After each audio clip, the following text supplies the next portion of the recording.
స్తోత్రం స్తోత్రం.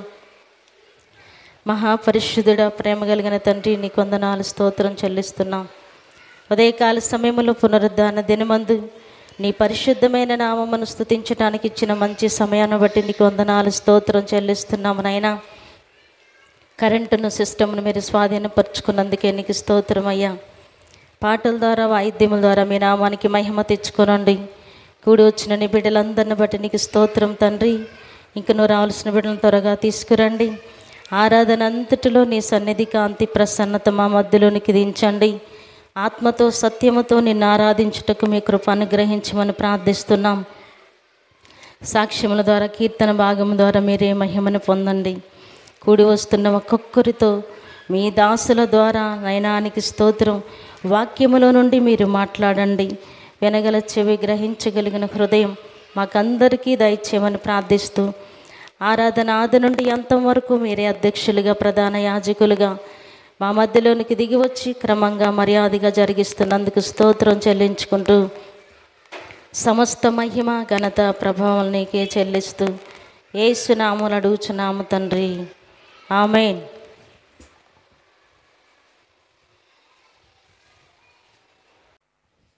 దేవుని పరిశుద్ధ నామమునకు మహిమ కలుగునుగాక.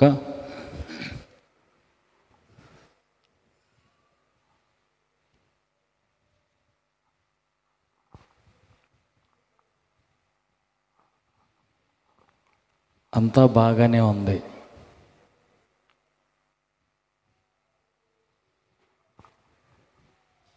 అంతలోకి ఏం జరిగింది? ఒక ఆయన వచ్చి నిలబడ్డాడు. వింటున్నారా? ఆయన వచ్చి నిలబడ్డాడు. నువ్వు తప్పు చేసావుగా. నేనేం తప్పు చేశాను?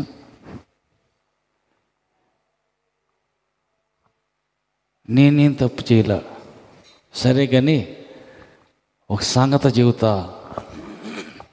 రాజుగారు పని బాటల్లో అంత అడావుడిగా ఉంది. అడావుడిలో పని బాటల మధ్యలో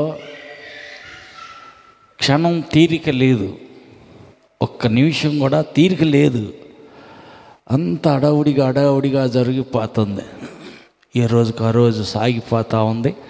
అంత సక్రంగానే ఉంది, సవ్యంగానే ఉంది, బాగానే ఉంది అని ఆయన అనుకుంటుంటే, ఆయన వచ్చి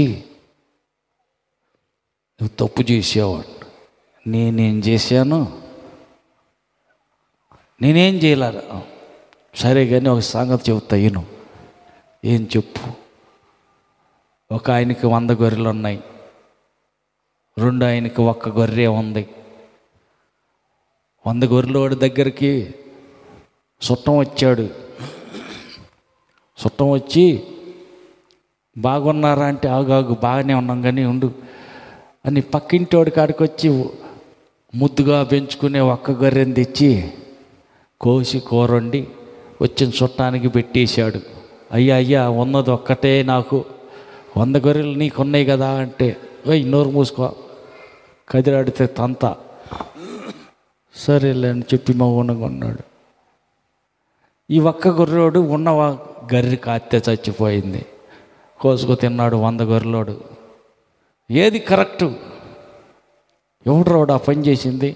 ఎవడో కాదు, నీ రాజ్యంలోనే ఒకడు చేశాడు. ఎవడాడు? వాడిని చంపేయాలి, వాడిని బతకనీయకూడదు, వాడిని అసలు తీసుకురా అంట. ఎవడో కాదు, నువ్వే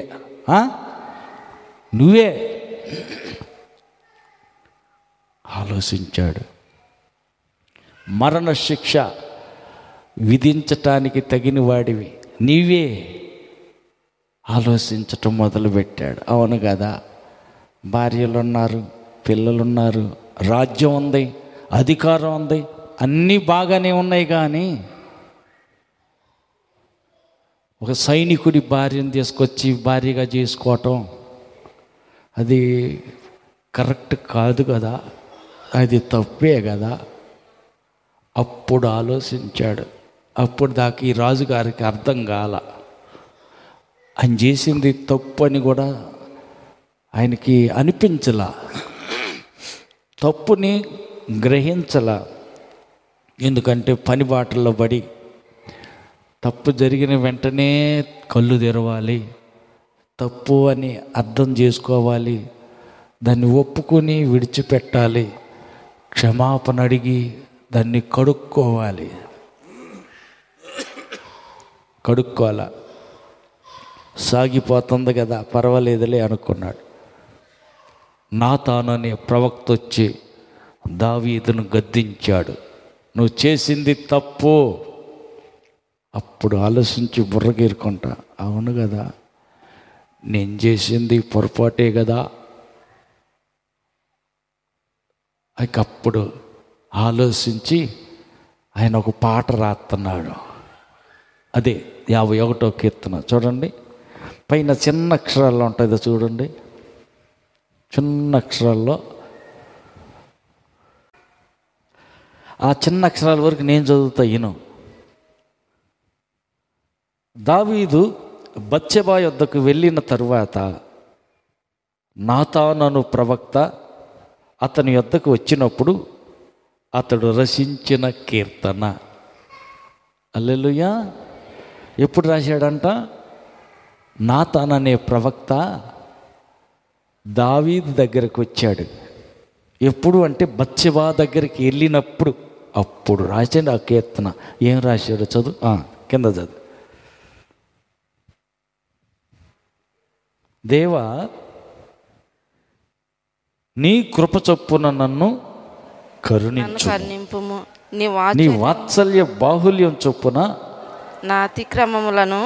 అమ్మ మైక ఆన్లో ఉందా చూడు, చదువు.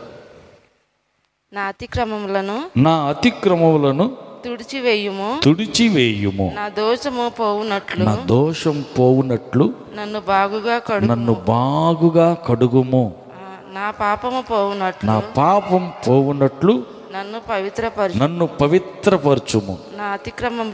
నా అతిక్రమములు నాకు తెలిసే ఉన్నవి.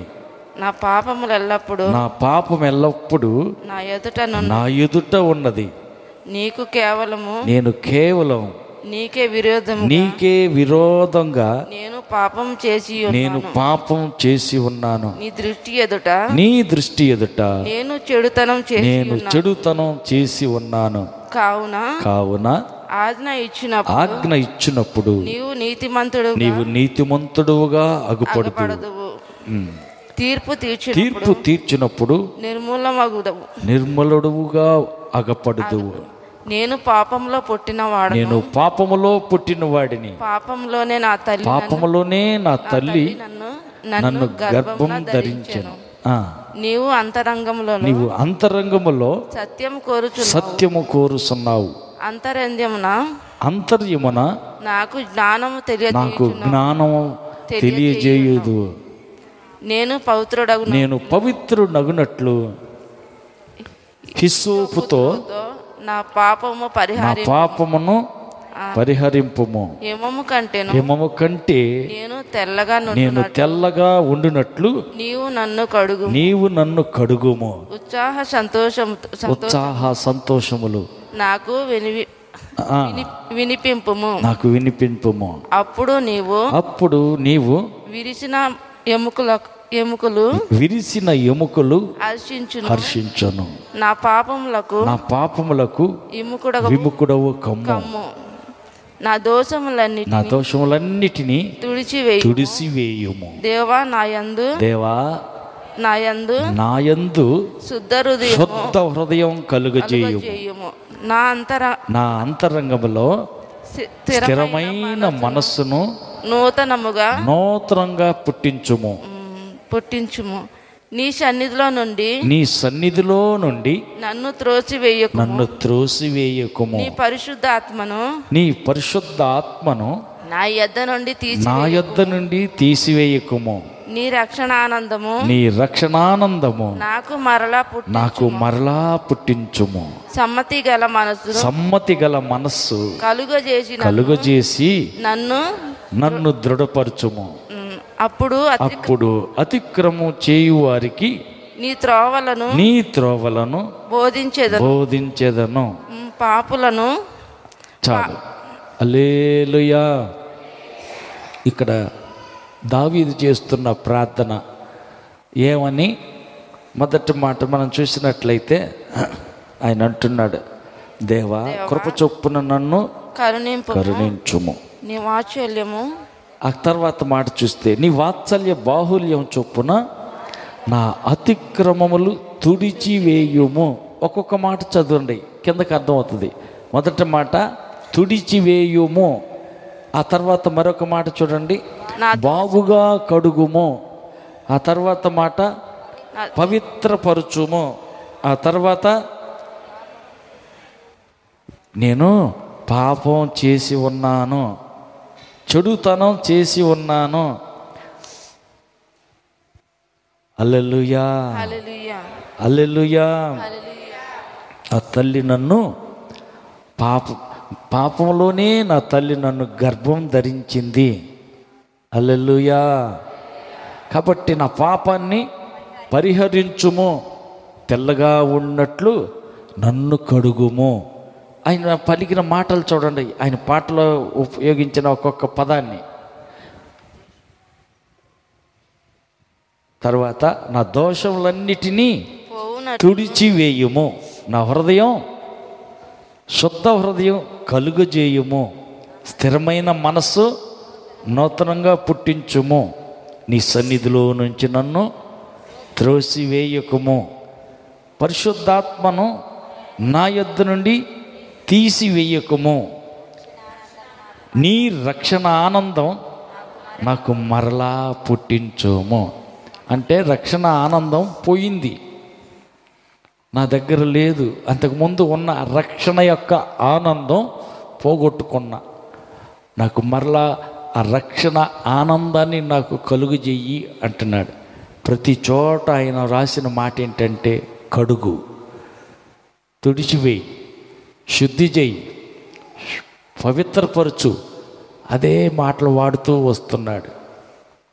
ఇక్కడ వాడిన మాట ఏంటంటే నీ పరిశుద్ధ ఆత్మను నా యొద్ద నుండి తీసివేయకు అంటున్నాడు. అక్కడ మనం ఆలోచించాల్సిన మాట,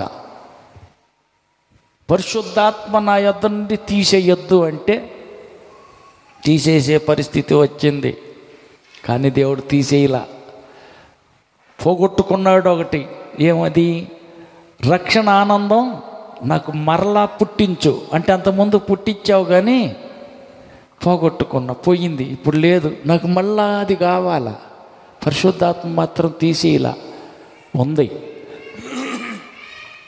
అందుకని అంటున్నాడు, దేవా రక్షణ ఆనందం నాకు మరలా పుట్టించు, నీ పరిశుద్ధాత్మను మాత్రం నా యొద్ద నుండి తీసేయగాకు, ఉంచు. హల్లెలూయా. నన్ను పాపం పోనట్టు కడుగు, తుడిసివేయి, హిమం వల్లే తెల్లగాగునట్టు హిషోపుతో నన్ను కడుగు, శుద్ధి చేయి, పవిత్రపరచు. అది ఆయన చేస్తున్నటువంటి ప్రార్థన. హల్లెలూయా. పాపం చేసినప్పుడు ఆనందం పోతుంది. రెండవది, శృతి మించినప్పుడు సంసోను వద్ద నుండి పరిశుద్ధాత్మ ఏమైంది? వెళ్ళిపోయింది. హల్లెలూయా. అందుకే సంసోను ప్రార్థన చేస్తా అంటున్నాడు, దేవా ఈ ఒక్కసారికి ఏందంట, ఈ ఒక్కసారికి నా శత్రువుల మీద పగ తీర్చుకొని మరలా నన్ను నీ పరిశుద్ధాత్మతో నింపు. ఆత్మ వెళ్ళిపోయింది. అందుకే ఒకసాట ఆత్మను దుఃఖపరచుకుడి, ఆత్మను ఆర్పకుడి అని కొత్త నిబంధనలోనే మనం చదువుతాం. ఆత్మ దుఃఖపడతాడు. ఇప్పుడు దావీదులో ఉన్న దేవుని ఆత్మ దుఃఖపడుతూనే ఉన్నాడు కానీ వెళ్ళిపోలా. అందుకే ఆయన అంటున్నాడు, దేవా నీ పరిశుద్ధ ఆత్మను నా యొద్ద నుండి తీసివెయ్యొద్దు. హల్లెలూయా. ఆత్మ వెళ్ళిపోయింది అంటే చీకటి. నరుని ఆత్మ యెహోవా పెట్టిన దీపం. దీపం ఆరిపోతే ఏముంది? ఇల్లంతా చీకటే, బ్రతుకంతా చీకటే. దేవుని ఆత్మను దుఃఖ పెట్టకూడదు. దేవుని ఆత్మను ఆర్పకూడదు. దేవుని ఆత్మకు నడిపింపులో మనం ఉండాలి. దేవుని ఆత్మకు విరోధంగా పాపం చేస్తే ఏమైందంట? ఇందాక ఆయన అన్న మాట ఏంటి? నీ పరిశుద్ధాత్మకు కేవలం నీకే విరోధంగా నేను పాపం చేశాను అంటున్నాడు. హల్లెలూయా, హల్లెలూయా. కనుక ఆయన ఒప్పుకుంటున్నాడు. నేను 4వ వచనం 51వ అధ్యాయం 4వ వచనం, నీకు కేవలం నీకే విరోధముగా నేను పాపం చేసి ఉన్నాను. నీ దృష్టి ఎదుట నేను చెడుతనం చేసి ఉన్నాను. కావున ఆజ్ఞ ఇచ్చినప్పుడు నీవు నీతిమంతుడుగా ఆగబడదు. ఆమేన్. కాబట్టి దేవునికి విరోధంగా పాపం చేసిన సంసోను ఆత్మను పోగొట్టుకున్నాడు. దీపం ఆరిపోయింది, అంధకారమే అయిపోయింది ఆయన జీవితం. అందుకని మనం పాపం చేస్తున్నామంటే దేవునికి విరోధంగా పాపం చేస్తున్నాం, దేవునికి వ్యతిరేకంగా పాపం చేస్తున్నాం. అందుకే ఆయన అంటున్నాడు, నా దోషం పోవునట్లు నన్ను బాగుగా కడుగయ్యా అంటున్నాడు. హల్లెలూయా. నా పాపం పోవునట్లు నన్ను పవిత్రపరచు అని అడుగుతున్నాడు. ఈ సంవత్సరం అంతటిలో ఎక్కడ పాపం చేశామో, ఎక్కడ విరోధం అయ్యామో, ఎక్కడ దేవుణ్ణి దుఃఖపరిచామో, ఎక్కడ దేవుణ్ణి దుఃఖపెట్టి బాధ పెట్టామో, ఎక్కడ దేవుణ్ణి ఇబ్బంది కలుగు చేశామో ఆలోచించుకోవాల్సిన సమయం. అర్థం చేసుకుని ప్రవక్త ద్వారా ప్రవచనం చెప్పేదాకా గ్రహించలా, అర్థం కాల, ఆలోచించలా. అప్పటిదాకా రాజ్య పరిపాలనని, అందాక భార్య పిల్లలకు ఇల్లు వాకిలి ఇంకెన్ని పని బాటల్లో బాధ్యతల్లో మునిగి తేలుతున్నాడే కానీ తను చేసిన తప్పుని గురించి ఆలోచించాల. అది పొరపాటని అర్థం చేసుకోవాలా. కాబట్టి ప్రవక్త ద్వారా తెలియపరచబడిన తరువాత ఇప్పుడు ఆలోచించాడు, ఇప్పుడు అర్థం చేసుకొని తప్పు చేశానయ్యా, కేవలం నీకు విరోధంగా నేను పాపం చేశానని ఒప్పుకుంటున్నాడు, ప్రార్థన చేస్తున్నాడు. అయితే దేవుని పరిశుద్ధాత్మకు వ్యతిరేకంగా పాపం చేస్తే క్షమాపణ ఉండదు. హల్లెలూయా. చూడండి, మత్తయి సువార్త 12వ అధ్యాయం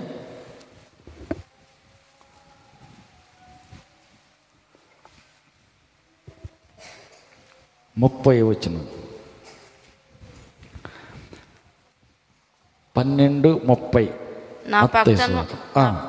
నా పక్షంన నుండిన వాడు. మత్తయి సువార్త 12వ అధ్యాయము 31వ వచనం. కాబట్టి నేను నీతో చెప్పినదేమనగా మనుషులు చేయు ప్రతి పాపమును దోషణయు వారికి క్షమించబడును, కానీ ఆత్మ విషయమైన దోషణకు పాప క్షమాపణ లేదు.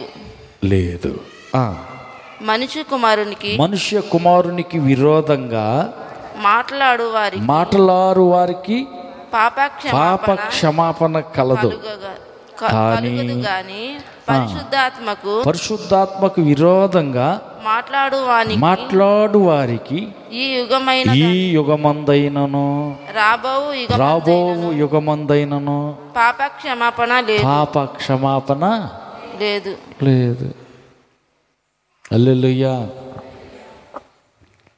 అమ్మో, పాప క్షమాపణే లేదంట. చాలామందికి తెలియటల్లా, అర్థం కావటల్లా.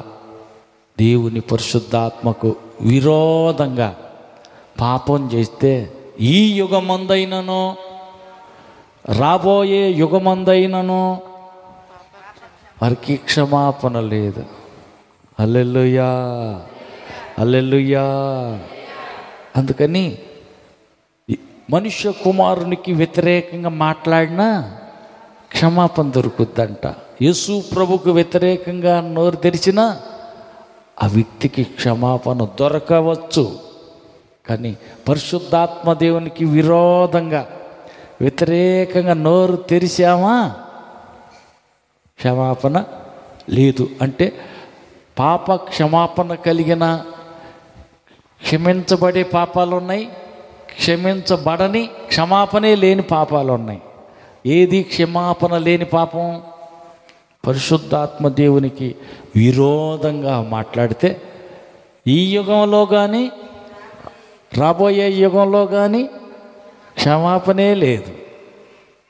హల్లెలూయా. క్షమాపణ లేని పాపం అది.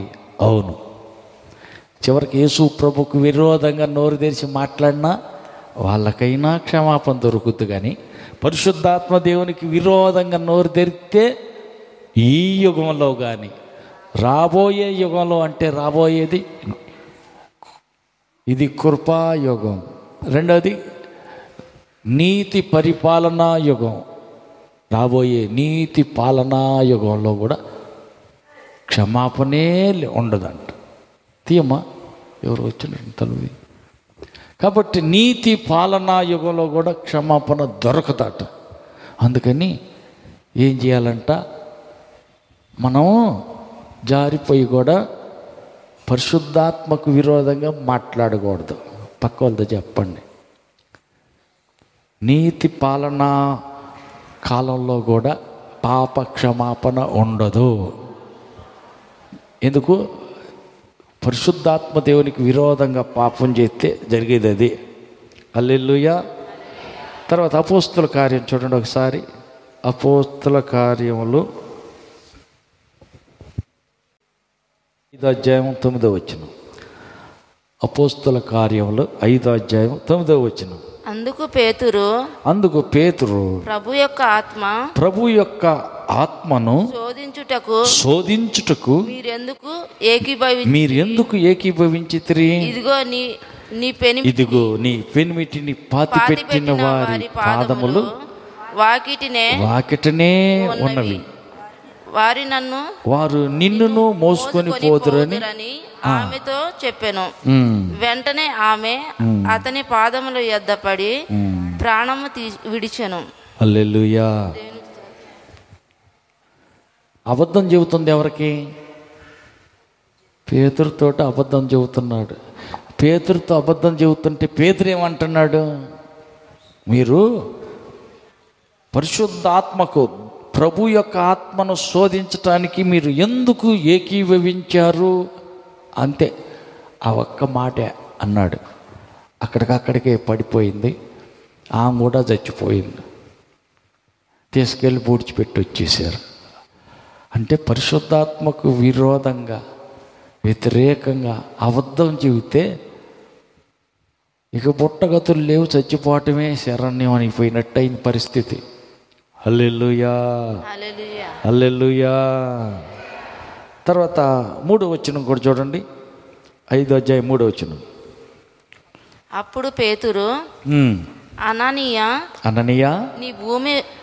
నీ భూమి వెలలో కొంత దాసుకొని పరిశుద్ధాత్మను మోసపుర్చుటకు సాతాను ఎందుకు మిమ్మల్ని, మీ హృదయాన్ని ప్రేరేపించింది?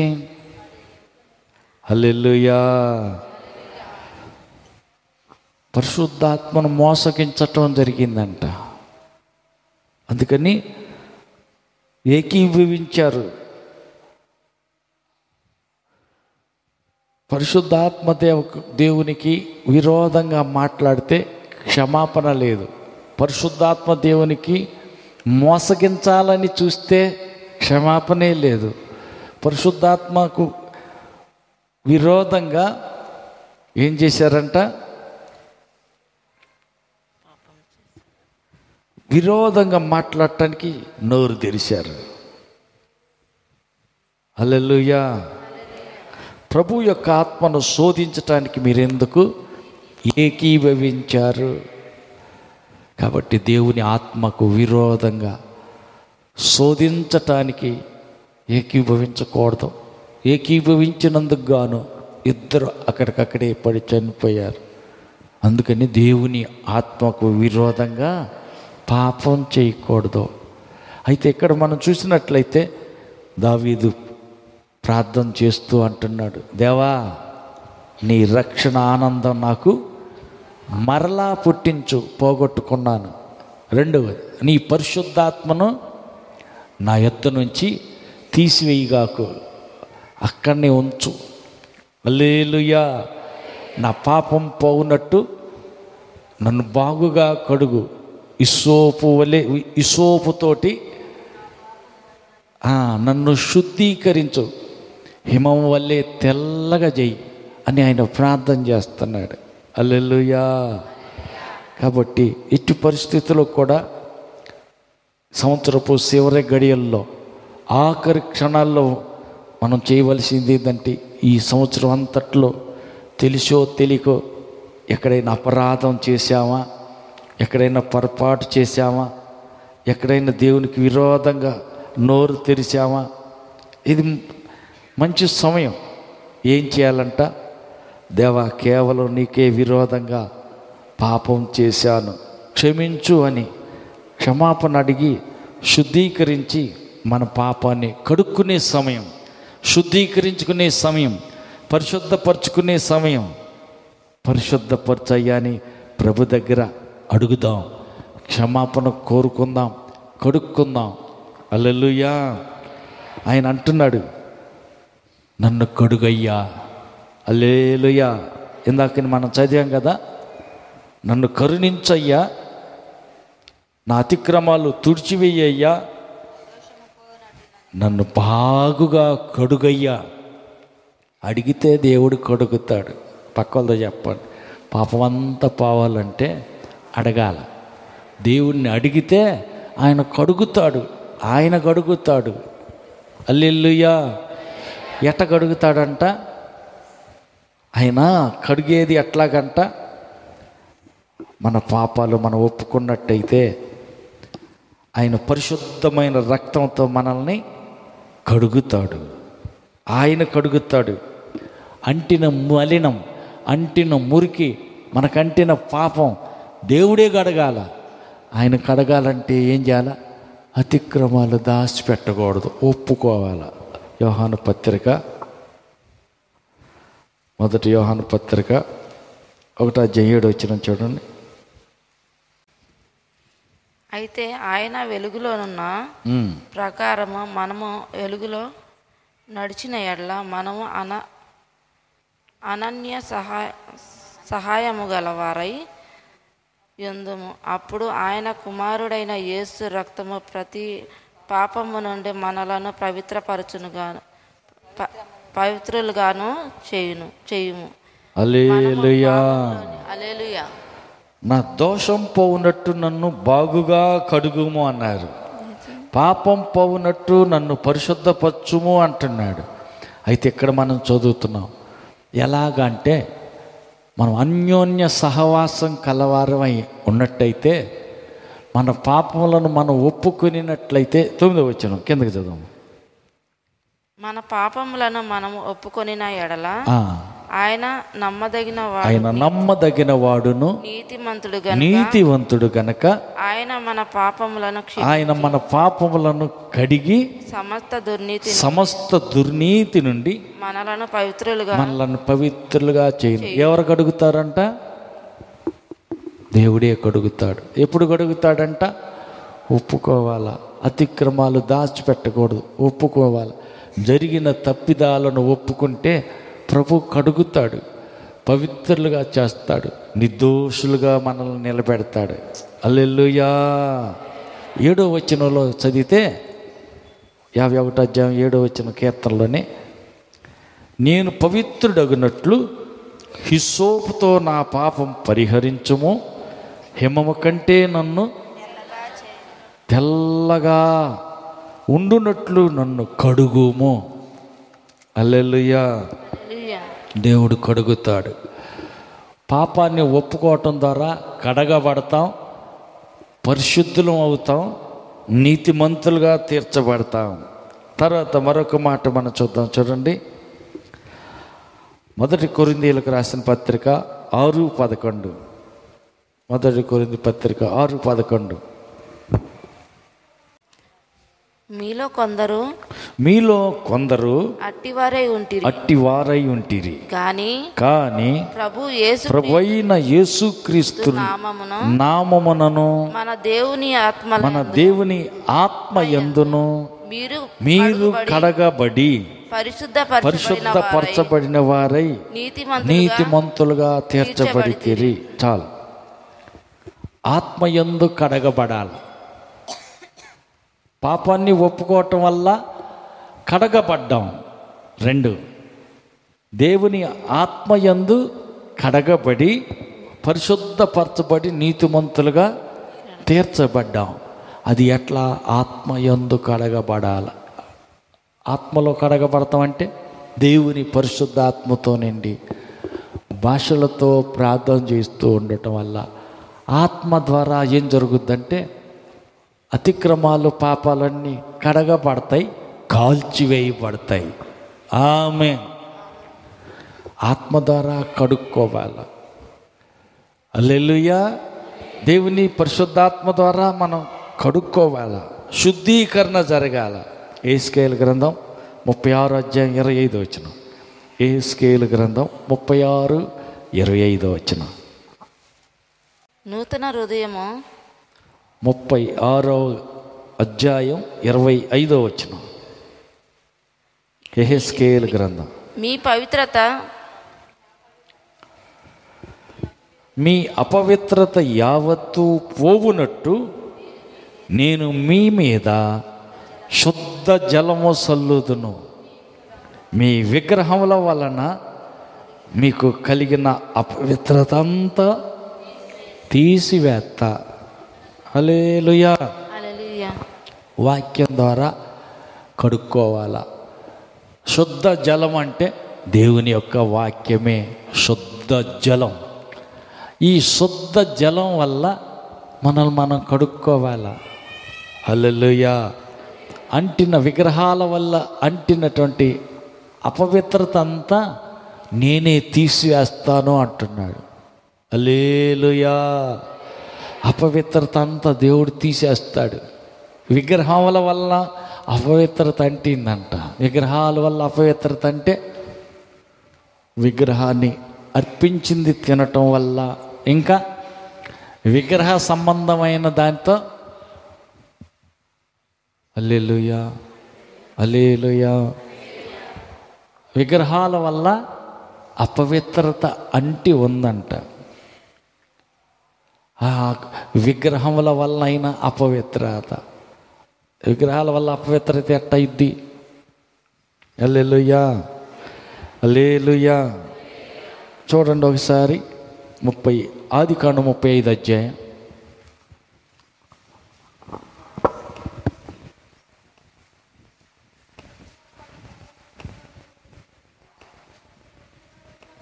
పాడైన భూమి, ఆదికాండం 35:1 నుండి.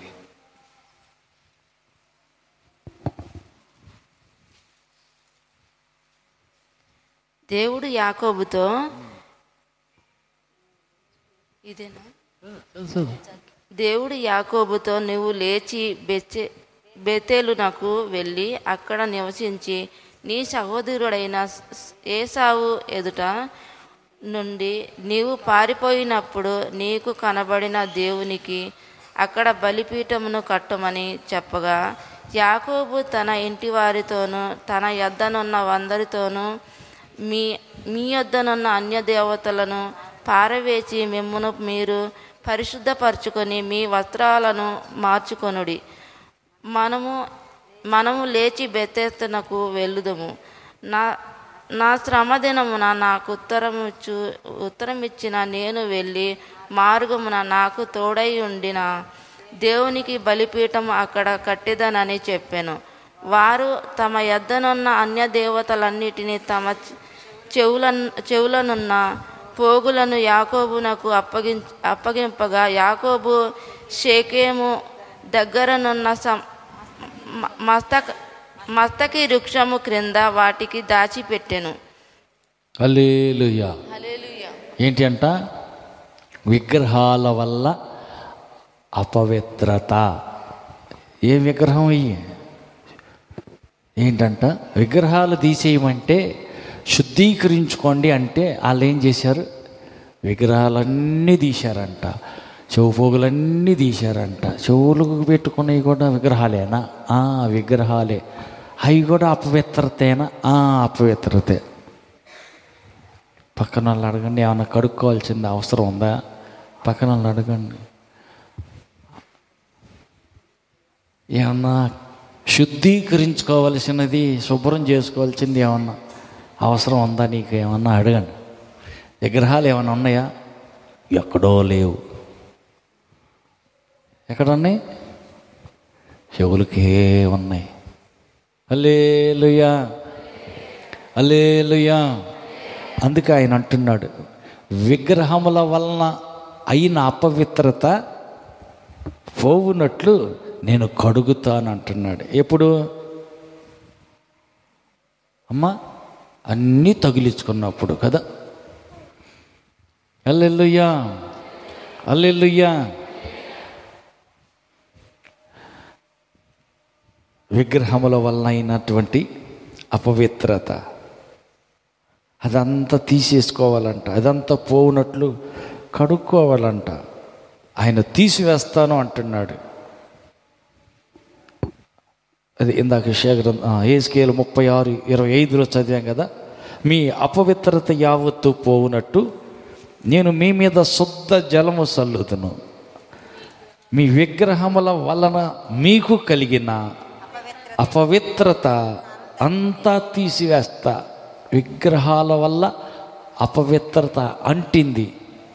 హల్లెలూయా. ఆ అపవిత్రత నేను తీసేస్తానంటున్నాడు. హల్లెలూయా. అపవిత్రత తీసివేసుకోవాలి. అక్కడనే పెట్టుకొని ఆశీర్వదించు అంటే, వాగ్దానం వేరే మరో కొత్త సంవత్సరంలోకి వెళ్తానంటే కుదురుతుందా? లేదు.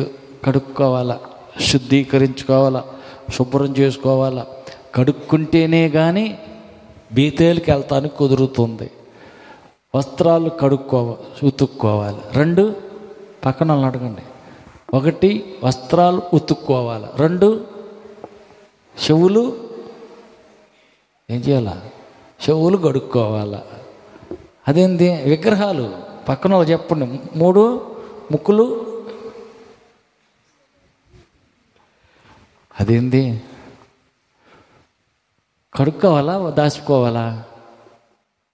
వాటి వల్ల అపవిత్రత అంటుంటుందా?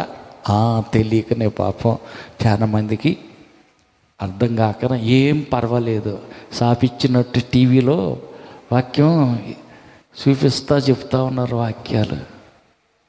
విగ్రహాలు అది ఏంటి? ఆ విగ్రహాలు చేతులకి, హల్లెలూయా, ముక్కులకి, చెవులకి, ఇవన్నీ ఏంటంటే విగ్రహాలు. ఈ విగ్రహాల వల్ల వాళ్ళకి అపవిత్రత అంటింది అన్న సంగతి వాళ్ళకి అర్థమైతే కదా కడుక్కునేది. హల్లెలూయా. పక్కన వాళ్ళకి చెప్పండి, చెవులన, ముక్కున, మూతికి ఏమైనా అంటిందా? ఏంటిది అది? విగ్రహాల వలన అపవిత్రత ఏమైనా అతుక్కునుందా? హల్లెలూయా. కడుక్కోవటం అవసరం అంటావా, అనవసరం అంటారా? హల్లెలూయా. చాలా మంది చెప్పేది ఏంటంటే, వాళ్ళ ఆయన ఏమన్నాడు కానీ అస్సలు మా ఆయన ఊరుకోడు, ఇంకా మా వాళ్ళు అస్సలు ఒప్పుకోరు. హల్లెలూయా. అపవిత్రత పెట్టుకోమని వాళ్ళు చెప్పారు. మరి నీ సంగతి ఏంది? అది విగ్రహం. విగ్రహాల వల్ల నీకు అపవిత్రత అంటుంది. అపవిత్రతను అట్టనే పెట్టుకొని అవతల మరొక కొత్త సంవత్సరంలో కొత్త వాగ్దానంతో వెళ్తాను అనుకుంటున్నావా? కొండ కడగకుండా నీ కూడు వండితే ఏమైద్ది? పక్కన వాళ్ళని అడగండి. నిన్న రాత్రి వండి శుభ్రంగా వండుకుని వరకు మొత్తం తిన్నావు, కడగకుండానే, కుండ కడగకుండానే పొద్దున్నే మళ్ళీ దాంట్లో బియ్యం పోసి ఎసురు పోసి వండావు. ఎట్లుంటుంది అమ్మా? కడుక్కోవటం అవసరమా? రోజు కడిగేది ఏంది? హల్లెలూయా, హల్లెలూయా, హల్లెలూయా. ఎవరొక ఆయన అంట, సుట్ట తాగకూడదు, ఆరోగ్యం చెడిపోద్ది, అది మంచిది కాదు అంటే, సరేలే అట్టయితే తీసేస్తున్నాలని సొట్ట తీసి నోట్లో సొట్ట తీసి చెవులో పెట్టుకున్నాను. సరేలే తప్పేలే, నాది తప్పేలే, సొట్ట తాగటం తప్పేలే అని నోట్లో సొట్ట తీసి చెవులో పెట్టుకున్నాడంట. అదేందయ్యా చెవులో ఎందుకంటే మళ్ళీ కుతి మళ్ళినప్పుడు మళ్ళీ 2 దమ్ములు పీకుదామని అందుకొని పెట్టుకున్నాలి. తప్పే నన్ను ఒప్పుకున్నానుగా అమ్మా, కరెక్టేనా, అంతేనా చేయాల్సింది? తప్పేలే, ఇది కూడా తప్పేలే. మరి తప్పు అనుకుంటే అది పెంట అనుకుంటే కడుక్కోవాలన్నా అక్కడే పెట్టుకోవాలా? పక్కన వాళ్ళకి చెప్పండి అమ్మ, విగ్రహముల వలనైనా అపవిత్రత అర్థమైంది. దావీదుకి అప్పుడు దాకా తెలియలే. బత్షెబా విషయంలో తాను చేసింది తప్పు పొరపాటని అర్థం కాల. నాతాను ప్రవక్త వచ్చి చెప్పాడు, నువ్వు చేసింది తప్పు, అది దేవునికి విరోధంగా పాపం. అప్పుడు దేవుడే అన్నాడు స్వయంగా, ఏమని, కొడుకా దావీదా, కావాలంటే రాజకుమార్తెలను తీసుకొచ్చి నీకు భారీగా నేను ఇవ్వలేను అనుకున్నావా? నన్ను అడిగితే నేను తీసుకొచ్చి ఇవ్వకపోయానా? నీకెందుకు? సైన్యంలో ఒక సైనికుడి భార్యను తెచ్చి చేసుకోవాల్సిన కర్మ గతి నీకెందుకు పట్టింది? దేవుడు గద్దిచ్చాడు. హల్లెలూయా, హల్లెలూయా. అంతకుముందు ఆయనకి ఎట్లా ఉందంటే అర్థం కాల. ఏం కాదులే, పర్వాలేదులే, అయితేలే, అందరూ కరెక్ట్గానే ఉన్నారంటలే అని సమర్థించుకుంటూ సర్దుకుని పోతూ సాగిపోతా ఉన్నాడు. కానీ ఎప్పుడైతే నాతాను అనే ప్రవక్త వచ్చి నువ్వు చేసింది తప్పు అని ఖండించాడో ఇంకక్కడ గ్రహింపుకు వచ్చింది. హల్లెలూయా, నా పాపం పోవునట్టు నన్ను కడుగయ్యా, నా పవిత్రత అంతా తీసివేయ్యా అని ఆయన అప్పుడు ప్రార్థన చేయటం మొదలుపెట్టాడు. హల్లెలూయా. పక్క వాళ్ళతో చెప్పండి, ఏమన్నా అపవిత్రత ఉందా? పెంట ఏమన్నా ఉందా? ముక్కున, చెవులన, మూతిన, చెవు ఎక్కడన్నా నీకు వాసన రావట్లేదా? అడగండి, పక్కన వాళ్ళని అడగండి. వాసన వచ్చినప్పుడే తీసేస్తారు. ఇప్పుడు దాకా వాళ్ళకి అది విగ్రహం అనేది అర్థం కాల. ఇప్పుడు దాకా అది అపవిత్రతమైనది అనేది వాళ్ళకి తెలియలే. ఇప్పుడు ఏమవుతుంది? వాక్యపు వెలుగులో తేటగా మనకు అర్థమవుతుంది ఏంటంటే అది అపవిత్రత, అది పెంట. పెంటావో ఒంటి మీద పెట్టుకుంటావు, నీ ఇష్టం, అంతే కదయ్యా. హల్లెలూయా. ఇప్పుడు అర్థమైంది ఏంటి అంటే నీ ముక్కునున్నది విగ్రహం, చెవునుంది విగ్రహం. అదే కదా వాళ్ళు అన్నది. ఏమని? మనం బేతేలుకి వెళ్దాం, మందిరానికి వెళ్దాం, లేచి మిమ్మల్ని మీరు శుద్ధీకరించుకోండి. మందిరానికి వెళ్ళాలంటే శుద్ధీకరణ కావాలా? అవును, పరిశుద్ధుడైన దేవుని ఆరాధించడానికి వెళ్తున్నాం కాబట్టి శుద్ధీకరణ కావాలా. శుద్ధీకరణ కావటంలో భాగము ఒకటి, విగ్రహాలన్నీ తీయమన్నాడు. అది కూడా విగ్రహమే కాబట్టి చెవు పోగులు కూడా తీసినట్టే ఉంది కదా విగ్రహం. అది కూడా విగ్రహం, అందుకని ఆ విగ్రహాన్ని కూడా తీశారు. బట్టలు ఉతుక్కున్నారు, శుద్ధీకరించుకొని అంత పరిశుద్ధపరచుకున్నాక ప్రయాణం మొదలుపెట్టారు. ఎక్కడికి? మందిరానికి. అప్పుడు ఏం జరిగిందంట? ఇంకా ముందుకు చూడండి. దాంట్లోనే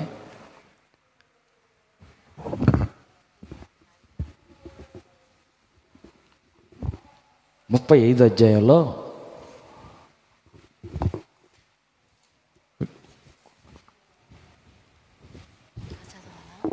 మస్తకి వృక్షం కింద అన్ని బూడ్చిపెట్టారు, తమ తాము శుద్ధీకరించుకున్నారు, బట్టలు తుక్కుని పవిత్రపరచుకున్నాక ప్రయాణం సాగింది.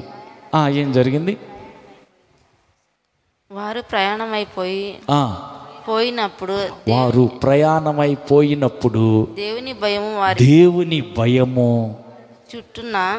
చుట్టుపక్కల ఉన్న పట్టణముల మీద ఉండెను గనుక వారు ఎవరు యాకోబు కుమారులను తరమలేదు. యాకోబును హల్లెలూయా. దేవుని భయం చుట్టుపక్కల ఉన్న అందరికి కలిగిందంట. ఎందుకని? వాళ్ళు శుద్ధీకరించుకున్నారు, శుభ్రం చేసుకున్నారు, పరిశుద్ధపరుచుకున్నారు, బట్టలు ఉతుక్కున్నారు, విగ్రహాలు బారేశారు. మస్తకి వృక్షం కింద అన్ని బూడ్చిపెట్టి తాము శుభ్రం చేసుకొని పరిశుద్ధపరచుకొని పరిశుద్ధుడైన దేవుని మందిరానికి బేతేలుకు ప్రయాణం కొనసాగించారు. వాళ్ళు వెళ్తుంటే చుట్టుపక్కల అందరికీ, అన్ని దేశాల వారికి దేవుని భయం కలిగిందంట. అమ్మో, వాళ్ళు దేవుని బిడ్డలు, వాళ్ళ జోలి బాగకూడదు, వాళ్ళతో చేతులు కాదు. హల్లెలూయా.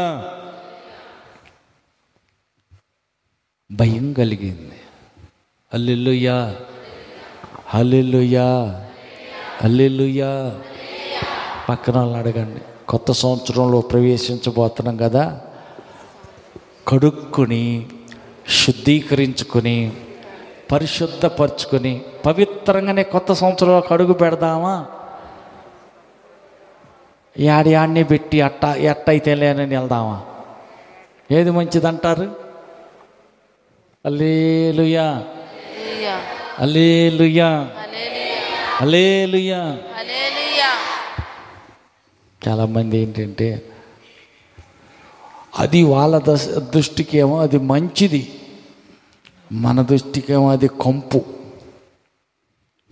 హల్లెలూయా. మిగతా వాళ్ళ దృష్టికేమో ఇది కంపు, వచ్చి ఏంది వాసన వస్తుంది అని. అది వాళ్ళ దృష్టికేమో చాలా ఇంపు, మెల్లిగా నోట్లు వేసేసుకుంటూ ఉంటారు. అది వాళ్ళ దృష్టికి అదేమో మంచిది, ఇంపు. మిగతా వాళ్ళ దృష్టికేమో అది కంపు. అయితే ఇది దేవుని దృష్టికి విగ్రహారాధన కంపు, దేవుని దృష్టికి అది కంపు. వీళ్ళ దృష్టికేమో ఇది ఇంపు. హల్లెలూయా. ఒక్కొక్కటన్నా లేకపోతే ఏం బాగుంటుంది, ఒకటన్నా పెట్టుకుంటే బాగుంటుంది. అది వాళ్ళకి ఇష్టం, వాళ్ళకి సంతోషంగా ఉంటుంది. లేదు లేదు లేదు, దేవునికి అయిష్టమైంది, దేవునికి బాధ కలిగించేది. హల్లెలూయా. అందుకని వాళ్ళందరూ కలిసి ఏం చేశారంటే, ఒకసారి అన్నిటిని తీసుకిచ్చి ఆయన చేతికి ఇచ్చారు. ఆయన ఏం చేశాడంటే, నిప్పుల మధ్యలో వేసి కరగబెట్టి దూడపిల్లని చేశాడు. దూడపిల్లని భుజాల మీదకి ఎత్తుకొని ఊరేగిస్తూ పండగ చేసుకుంటూ ఉన్నారు. పాస్టర్ గారు ఏమో కొండ మీదకి వెళ్ళి ప్రార్థన చేస్తున్నాడు. 40 రాత్రులు 40 పగుళ్ళు ఉపవాసం ఉండి దేవుని సన్నిధిలో కనిపెట్టి అక్కడ ఆజ్ఞలు రాతి పలకలన్నీ తీసుకొని కిందకు దిగి వచ్చేసరికి ఏంది సంబరం చేస్తున్నారు, ఎగురుతున్నారు ఏంది అని చూస్తే ఏముంది, ముక్కులకి మూతికి ఉన్న అన్నీ తీసుకెళ్ళి ఏం చేశారు, విగ్రహాన్ని చేశారు, దూడను చేశారు. చేసి దాన్ని విగ్రహారాధన చేస్తున్నారు. కోపంతో తెచ్చిన రాతి పలకలు కింద పడేసి పగలగొట్టేశాడు. ఆవేశంతో ఊగిపోయిన మోషే, ఎవడు కారకులు వాళ్ళందరినీ పిలవండి అని పిలిచారు. ఆ దూడని పగలగొట్టి పొడుం చేసి నీళ్ళ మీద పోసి ఆ నీళ్ళు వాళ్ళ చేత తాగిచ్చాడు. హల్లెలూయా. విగ్రహారాధనకి నిదర్శనమే అవి. అందుకే అవన్నీ ఏంటంట, విగ్రహం. దేవునికి అయిష్టమైన భయంకర కోపం పుట్టించే 2 పాపాలు ఉన్నాయి. ఏమేంటి? వ్యభిచారము, విగ్రహారాధన. హల్లెలూయా. దేవునికి సంతోష పెడుతున్నావా, దేవునికి దుఃఖ పెడుతున్నావా, బాధ కలుగు చేస్తున్నావా? పక్కన వాళ్ళని అడగండి. నీ వెండి బంగారం నీతోటే పోద్ది. నీ బంగారం వల్ల, నీ వెండి వల్ల దేవునికి కోపం రేపుతున్నావా, సంతోష పెడుతున్నావా? కడుక్కోవటం అవసరమేనా? శుద్ధీకరించుకోవటం అవసరమా, అనవసరమా? అవసరం. మరి అవసరం అని అర్థమైతే అది పెంట అని కానీ, దేవునికి విరోధమైనది అని, దాన్ని కడుక్కోవటం అవసరం అని కానీ అర్థమైతే ప్రభు దగ్గర పశ్చాత్తాపడి ఏం చేయాలంట?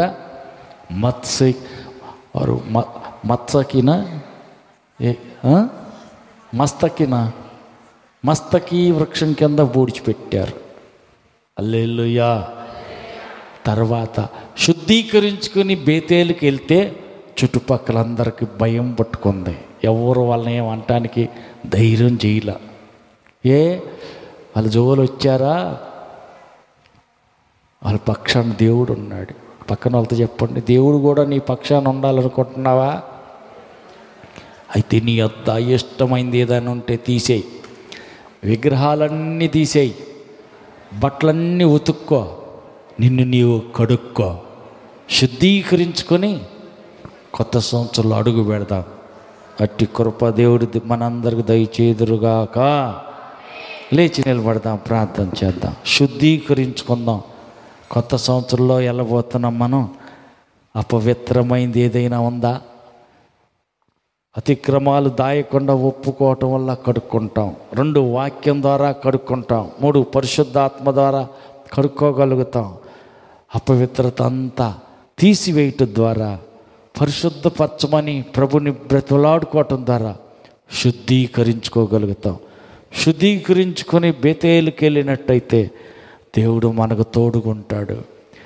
హల్లెలూయా. ప్రార్థన చేద్దాం, అందరం ప్రార్థన చేద్దాం.